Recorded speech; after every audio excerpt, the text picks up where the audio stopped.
متى تأسس حزب العمال الكردستاني؟ حزب العمال الكردستاني حاليا يشغل منطقة الشرق الأوسط وحتى العالم، حتى على مستوى العالم. ومن المهم يعني عندما نبحث عن تاريخ أو نبحث في تاريخ هذا الحزب أن نأخذ بعين الاعتبار الظروف المحلية والظروف الإقليمية في تركيا ومنطقة الشرق الأوسط، نأخذها في عين الاعتبار في الحسبان لكي تتشكل لدينا أرضية مناسبة لفهم هذه الظاهرة التي تربك وتقلق العالم وتؤثر على المنطقة بشكل كبير على المستوى الأمني، على المستوى العسكري، على المستوى السياسي. وحزب العمال الكردستاني تأسس في عام 1978 في نهاية نوفمبر، في 28 نوفمبر 1978 أسسه مجموعة من الشباب الأكراد، وكان بيناتهم أتراك أيضا، عناصر تركية أيضا، انشقوا من اليسار التركي لأنه يبدو، وهذا ما يقوله أوجلان، عبد الله أوجلان مؤسس الحزب وزعيم الحزب حتى الآن، في كتبه وفي أدبيات الحزب وفي تاريخ الحزب، أنه الأحزاب اليسارية التركية لم تكن تقبل التعامل مع المسألة القومية الكردية. الأحزاب اليسارية التركية كانت تنظر إلى المسألة القومية الكردية بتقفز من فوقها تحت الشعارات الأممية والاشتراكية، وكطبيعة كل الأحزاب اليسارية والأحزاب الشيوعية التي لا تأخذ في عين الاعتبار القضايا القومية وحقوق الأقليات والهويات الإثنية والقومية في البلدان التي تنشط فيها. وبالتالي هذا ما دفع حزب العمال أو هذه المجموعة، عبد الله أوجلان وأصدقائه، للانشقاق من أو الانشقاق عن اليسار التركي وتشكيل حزب ذو صبغتين: صبغة قومية كردية وصبغة يسارية. وطبعا هذا الموقف كان ردة فعل على اليسار التركي وردة فعل على الواقع الكردي والأحزاب الكردية التي كانت موجودة وقت ذاك على الساحة التركية. وبالتالي كانت يعني فيها الكثير من الحدية والراديكالية. الحدية لماذا؟ لأنه تنظر بعين ناقدة شديدة للواقع الكردي وللواقع التركي. من طرف آخر أيضا يعني كانت ردة فعل على ما كانت تشهده تركيا في ذلك الوقت. يعني تركيا كانت قد خرجت من انقلاب عام 1971، ويعني الحركات اليسارية تتعرض للملاحقة والسحق ولعمليات اعتقال وإعدام وحتى تصفية، يعني تصفية مهر تشيان، إعدام دينيس جازميش، هؤلاء رموز اليسار التركي. وبالتالي حزب العمال الكردستاني نظر إلى نفسه لأنه خلاصة كل هذه الظروف، لكن المرتكز الأساسي هو كان القضية الكردية، وتبنى مشاريع أو طروحات لم يتبناها أو لم تتبناها الأحزاب الكردية في ذلك الوقت، وهو يعني شعار تحرير وتوحيد كل كردستان، أجزاء كردستان الأربعة تبناها حزب العمال الكردستاني.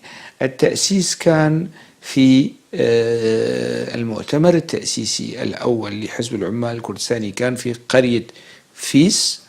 هذه القرية ما زالت الآن موجودة، تابعة لمدينة لجة، ولجة هي منطقة تابعة لديار بكر.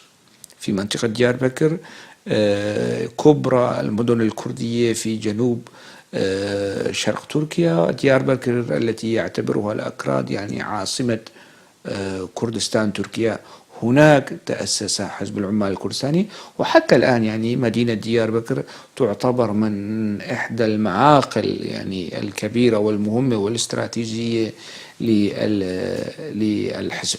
من يسيطر على التنظيم، وأنه يقال أن هنالك شخصيات علوية وسنية ومن المكونات الأخرى تسيطر على التنظيم. يعني من يقود التنظيم؟ حزب العمال الكردستاني في مؤتمر التأسيسي حضروا بحدود 23 إلى 24 شخص.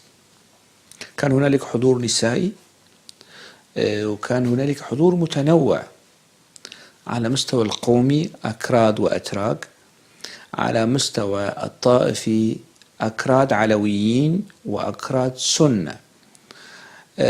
يعني مثل أي حزب يساري لم يكن يكترث يعني بالهويات الجزئية، الهويات المناطقية القومية والدينية في ذلك الحين. الحديث عن الهويات الفرعية والهويات الجزئية أتى فيما بعد، يعني داخل الحزب وفي المنطقة عموما، يعني أتى بعد 2011. لكن في ذلك الحين تقريبا نصف أعضاء المؤسسين لحزب العمال الكردستاني كانوا من العلويين الأكراد، كانوا من العلويين. وهذا يعود إلى سبب أنه المجتمع العلوي في تركيا بشكل عام والمجتمع الكردي العلوي، المجتمع الكردي العلوي هو جزء من المجتمع العلوي بشكل عام في تركيا، لهم خصوصية، هي خصوصية الانفتاح. هم مجتمع منفتح، مجتمع معارض بالفطرة. يعني هذا أيضا له خلفيات تاريخية، مسألة الصراع ما بين التيارات الإسلامية منذ 1400 سنة. يعني التيارات الشيعية والعلوية لم تكن سلطة إلا فيما ندر، يعني عبر التاريخ الطويل الإسلامي. وبالتالي الصبغة الغالبة هي صبغة المعارضة، صبغة المظلومية. وبالتالي يعني العلويين كانوا أكثر استجابة وترحيب في الفكر اليساري بشكل عام. يعني هلا في تركيا أغلب التيارات اليسارية التركية، وسنأتي في الحديث عنها، يعني الكتلة الأساسية هي الكتلة العلوية في تركيا، أكراد وعرب وتركمان وحتى أتراك. يعني العلويين، التكوين العلوي المتنوع عبر عن نفسه أيضا داخل حزب العمال الكردستاني. يعني من الأسماء الذي يمكن يعني أن نذكرها في المؤتمر التأسيسي التي تنتمي إلى المكون العلوي، مثلا زوجة أوجلان السابقة أو مطلقته كسيرة يلدرم كانت علوية. ساكنة جانسس من مؤسسي حزب العمال الكردستاني اغتالتها المخابرات التركية في 2013 في باريس، هي أيضا علوية. شاهين دولماز انشق عن الحزب وقتله الحزب في عام 1990 وأيضا علوي. يلدرم مرقيد هو من مؤسسي الحزب، أيضا انشق عن الحزب وقام الحزب بقتله في رومانيا ب 1994 وأيضا علوي. مظلوم دوغان القائد التاريخي يعني في حزب العمال الكردستاني هو أيضا علوي. خيري دورمش، تشاتين جونجر سمير اغتيل في أوروبا بعد انشقاقه عن الحزب، علوي. يعني أسماء مهمة، قيادات مؤسسة مهمة في حزب العمال الكردستاني حضرت المؤتمر التأسيسي، ليس بوصفهم علويين لكن بوصفهم جزء من المجتمع الكردي. جزء من المجتمع الكردي هم كانوا من العلويين، بالإضافة إلى وجود يعني السني. عبد الله أوجلان سني، يعني هنالك كلام كثير يقال عن عبد الله أوجلان بأنه علوي، ليس صحيح. يعني لا يوجد علوي أو شيعي في العالم كله اسم أمه عائشة واسم أبوه عمر واسم أخوه عثمان. هذا هو عبد الله أوجلان. لكن عبد الله أوجلان تأثر بالفكر العلوي؟ نعم تأثر بالفكر العلوي. عبد الله أوجلان كان ينظر إلى الإمام علي بن أبي طالب يعني رضي الله عنه أنه شخصية مهمة وثورية في التاريخ الإسلامي. نعم كان ينظر وبالتالي حزب العمال الكردستاني هذه هي كانت التركيبة. الآن يعني وبعد التحولات والاحتراب الذي شهده منطقة الشرق الأوسط تقريبا، ليس في 2011 بعد، يعني بل في 2003 بعد سقوط نظام صدام حسين والاقتتال السني الشيعي في العراق والمشاكل الطائفية في لبنان، تكللت بالمشاكل بما حدث في سوريا، ثورة الحرية والكرامة في سوريا التي انزلقت فيما بعد إلى احتراب طائفي.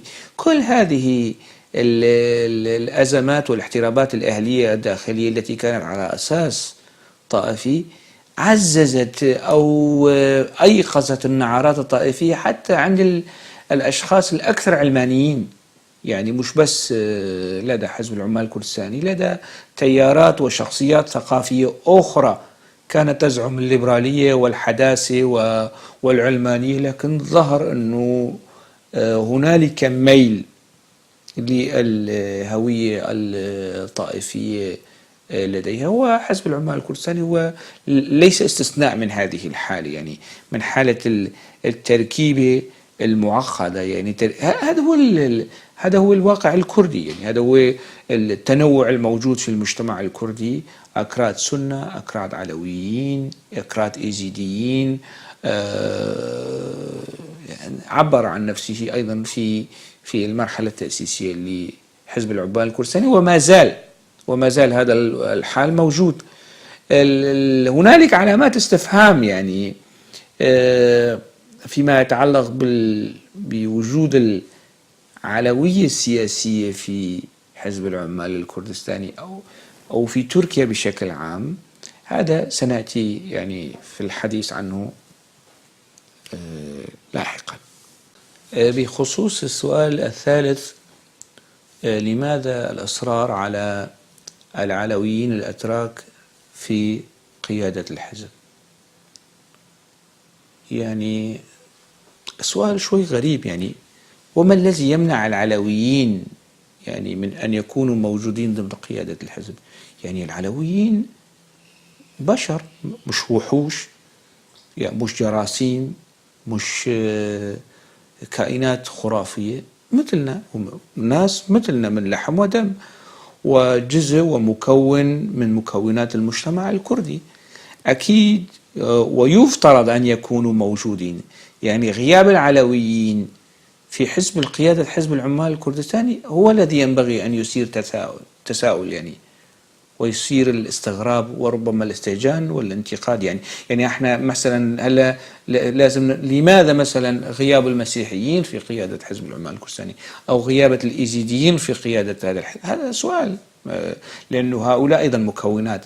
لكن في منحى آخر، يعني منحى قضية أنه هل كان للحضور العلوي في قيادة حزب العمال الكردستاني دور وتأثير على قراره السياسي واصطفافاته الإقليمية؟ نعم كان هنالك تأثير. يعني أعتقد أنه السؤال ينبغي أن يكون بهذا الاتجاه: هل ليس لماذا هؤلاء موجودون؟ لماذا هو ليس جماعة إسلامية متدينة سنية حتى تقول ماذا يفعل العلوي هنا وماذا يفعل، وليس حزب إسلامي شيعي حتى تسأل وتقول ماذا يفعل هذا السني بيننا، وحزب يساري قومي يوجد فيه كل المكونات. لكن هذا الوجود داخل الحزب هل كان له تأثير ودور فاعل في خيارات الحزب السياسية، في اصطفافاته الإقليمية مؤخرا. طبعا الحزب ينفي ذلك. الحزب يقول نحن حزب علماني ولا علاقة لنا بها يعني التكتلات الموجودة ضمن الحزب شيء عادي، ونحن متجاوزين لهذه الهويات الجزئية الضيقة. لا، هذا كلام مش صحيح. يعني من يتهم حزب العمال الكردستاني بأنه حزب علوي، هذا يعني اتهام فيه الكثير من الشطط والتطرف. وأنصار الحزب عندما ينفون عن أنفسهم أنه لا يوجد هنالك حضور للعلوية السياسية ولو بنسبة ضئيلة يعني داخل الحزب، هذا أيضا فيه شيء من المغالاة والقفز على الواقع. هنالك حضور وهنالك تأثير للحضور العلوي ضمن قيادة حزب العمال الكردستاني. هنالك تأثير على قراره السياسي وخياراته السياسية، ويعني سنأتي في الحديث حول هذا الموضوع فيما بعد.